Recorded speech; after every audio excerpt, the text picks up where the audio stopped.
Bonjour, aujourd'hui on se penche sur un sujet fascinant, comment atteindre l'excellence. Pour ça, on va s'inspirer du livre de Robert Greene. L'idée, c'est de comprendre comment on passe de simples débutants à véritables maîtres dans un domaine. C'est un sacré voyage et on va le faire ensemble. Pour bien commencer, il y a cette citation de Goethe. Franchement, elle résume parfaitement l'idée centrale du livre. L'excellence, ce n'est pas un coup de bol, non.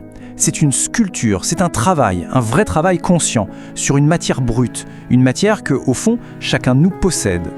Voilà la question qui est au cœur de tout ça. Est-ce qu'on est né pour être normal ou est-ce que l'exceptionnel est à portée de main ? Robert Greene, lui, nous met au défi de repenser complètement cette idée toute faite. Et la réponse, elle pourrait bien changer notre façon de voir le potentiel humain.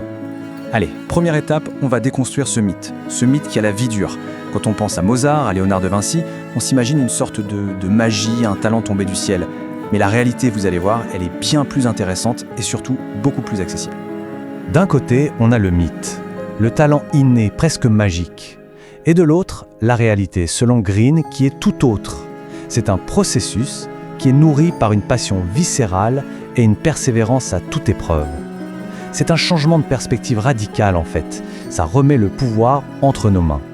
Le voilà, le véritable secret. Ce ne sont pas les capacités intellectuelles pures qui forgent un maître, non. Ce sont des qualités presque émotionnelles. Le désir brûlant d'apprendre, la patience face aux échecs, la confiance pour continuer encore et encore. C'est ce moteur intérieur qui fait absolument toute la différence. Bon, la première étape vraiment concrète du parcours, c'est sans doute la plus fondamentale de toutes. Trouver sa raison d'être. C'est ce que Greene appelle la vocation, l'œuvre d'une vie. Pensez-y comme la boussole qui va guider tout le reste. Le mot lui-même est une révélation, vocation. Ça vient du latin vocare, qui veut dire appeler. C'est un appel. Ce n'est pas juste un boulot. C'est une activité qui est en harmonie profonde avec qui l'on est vraiment. Greene nous invite à écouter cette petite voix intérieure, celle qui nous guide. Et cet appel, figurez-vous qu'il se manifeste souvent très tôt, parfois à travers un simple objet. Pour le cinéaste Ingmar Bergman, c'était un projecteur. Ça a allumé en lui une flamme, une véritable obsession qui a défini toute son existence. Ces petites inclinations de l'enfance, ce sont des indices précieux. Il ne faut jamais les ignorer. Une fois qu'on a trouvé cette inclination, la stratégie devient cruciale. L'erreur que beaucoup font, se jeter dans une arène bondée. Le conseil de Greene est assez contre-intuitif. Il faut chercher une niche, un domaine spécifique où l'on peut devenir indispensable.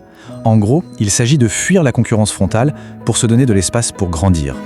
Alors on entre maintenant dans la deuxième phase, c'est sans doute la plus longue et la plus difficile, l'apprentissage. C'est vraiment là qu'on acquiert les compétences de base, la fondation sur laquelle toute la maîtrise va reposer.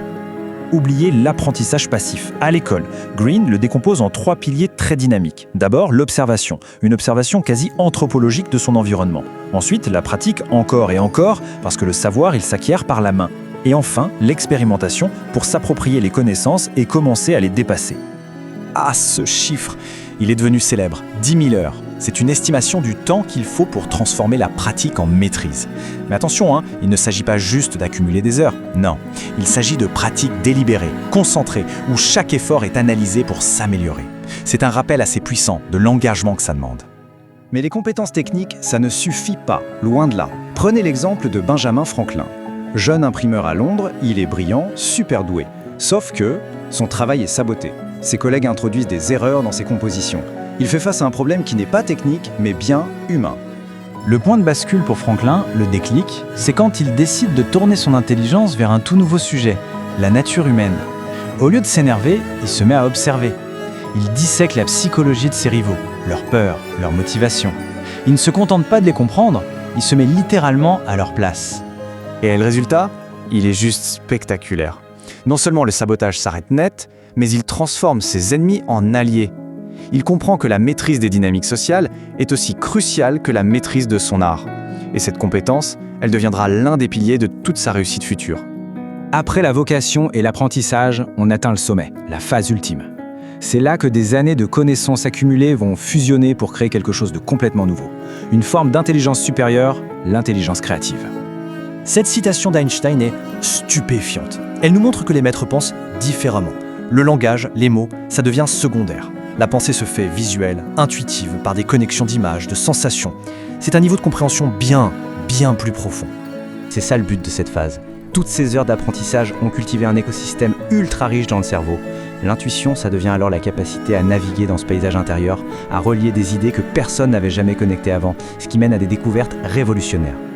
Mais attention, c'est aussi un moment de grand danger. Le succès peut rendre conservateur. L'innovation, ça isole, et ça engendre le doute. La peur du jugement des autres paralyse. Ces pièges émotionnels, ce sont les derniers gardiens du temple. Ils sont capables de tout anéantir juste avant d'atteindre le but. On touche là au message peut-être le plus profond du livre.